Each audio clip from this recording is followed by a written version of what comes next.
ஆணவ கொலைகளில் சிக்கி உயிரிழப்போர் ஒருபுறம் இருக்க அவர்களின் நினைவில் வாடும் குடும்பங்கள் வாழ்நாள் முழுவதும் வேதனையை அனுபவிக்கின்றன. அப்படிப்பட்டவர்களுக்கு உளவியல் ஆலோசனைகளை தருவது அவசியம் என்கின்றனர் உளவியல் நிபுணர்கள். உளவியல் ஆலோசனை தரும் ஆண்டாள் என்பவருடன் நமது செய்தியாளர் நாகேந்திரன் நடத்திய கலந்துரையாடலை இனி பார்க்கலாம். ஆணவ கொலைகளால் தாக்குதலுக்குள்ளாயும் இல்லை மேலும் பாதிக்கப்பட்டவங்களுக்கு முறையான மறுவாழ்வு கொடுக்கப்படுகிறதா? முறையான கௌரவ கொலையில் பாதிக்கப்பட்ட நபரோ அந்த குடும்பத்தினருக்கோ முறையான மறுவாழ்வு நம்முடைய மாநிலத்தில் கொடுப்பதாக சரியான முறையில் இருக்கிறதா தெரியல.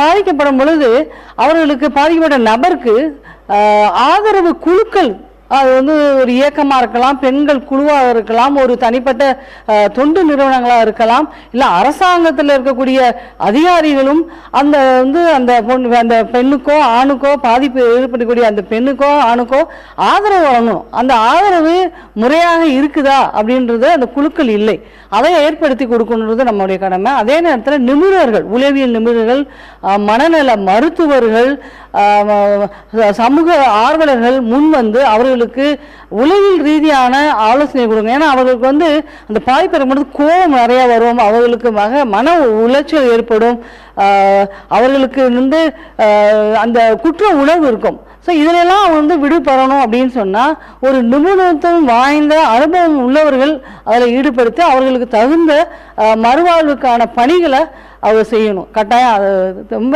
முக்கியமான விஷயம். இது ஆணவ கொலைகளால் தாக்குதலுக்குள்ளாகி மேலும் பாதிக்கப்பட்ட குடும்பங்களுக்கோ அல்லது தனிப்பட்ட நபருக்கோ முறையான மருத்துவ உதவி, கல்வி மற்றும் வருமானத்திற்கான வேலை வாய்ப்புகள் பெருக்கி கொடுத்து அரசுதான் உரிய நடவடிக்கை எடுக்க வேண்டும் என்பதே உளவியல் நிபுணர் ஆண்டாள் அவர்களின் கோரிக்கையாக உள்ளது. புதிய தலைமுறைக்காக ஒளிப்பதிவாளர் குணசேகருடன் நாகேந்திரன்.